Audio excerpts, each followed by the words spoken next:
চলনে বলনে তিনি একেবারেই শান্তশিষ্ট। তার পা থেকে মাথা পর্যন্ত যেন শুধুই ধৈর্য, তবে নেতৃত্ব গুণে অসম্ভব বিচক্ষণ। জামায়াতে ইসলামীর আমির হিসেবে ডাক্তার শফিকুর রহমান সবার মন জয় করেছেন। আওয়ামী লীগ শাসনামলে তার উপর বহু ঝড়ঝঞ্ঝা বয়ে গেছে। তাকে আটক করা হয়েছে, তার দলকে করা হয়েছে নিষিদ্ধ।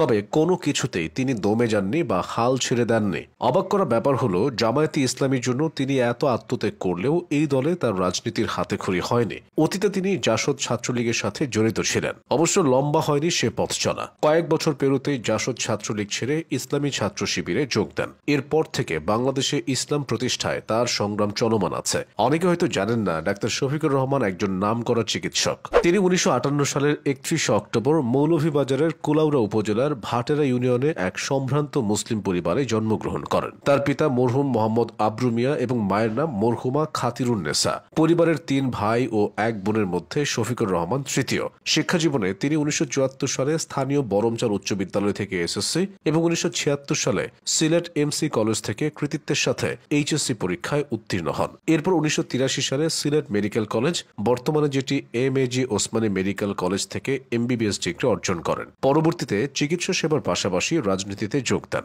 ছাত্র জীবনে তিনি সিলেট মেডিকেল কলেজ ইসলামী ছাত্র শিবির শাখার সভাপতি এবং সিলেট শহর শাখার সভাপতির দায়িত্ব পালন করেছেন। এরপর 1984 সালে জামায়াতে ইসলামীতে যোগদানের মাধ্যমে তিনি বৃহত্তর রাজনীতিতে পদার্পণ করেন। পরে একে একে সিলেট শহর, জেলা ও মহানগরীর আমির হিসেবে দায়িত্ব পালন করেন। ডাক্তার শফিকুর রহমানকে 2016 সালে জামায়াতের সাধারণ সম্পাদক পদে অধিষ্ঠিত করা হয়। বড় পরিসরে দায়িত্ব নেওয়ার পর তিনি সেটা একনিষ্ঠ এবং সফলতার সাথেই পালন করেন। ফলাফলও পেয়ে যান খুব তাড়াতাড়ি। মাত্র 3 বছর পরে 2019 সালের 12 নভেম্বর জামায়াতে ইসলামী সদস্যদের প্রত্যক্ষ ভোটের মাধ্যমে তিনি আমির নির্বাচিত হন। তিনি 2019 সালের 5 ডিসেম্বর 2020 থেকে 22 কার্যকালের জন্য আমিরে জামায়াত হিসেবে প্রথমবারের মতো শপথ গ্রহণ করেন। দলের প্রতি তার ভালোবাসা দেখে 2022 সালের 31 অক্টোবর জামায়াতে ইসলামী সদস্যরা প্রত্যক্ষ ভোটের মাধ্যমে দ্বিতীয়বারের মতো তাকে আমির নির্বাচিত করে। তিনি 2022 সালের 18 নভেম্বর 2023-25 কার্যকালের জন্য শপথ গ্রহণ করেন এবং শেষ পর্যন্ত সংগঠনটির আমির হিসেবে দায়িত্ব পালন করছেন।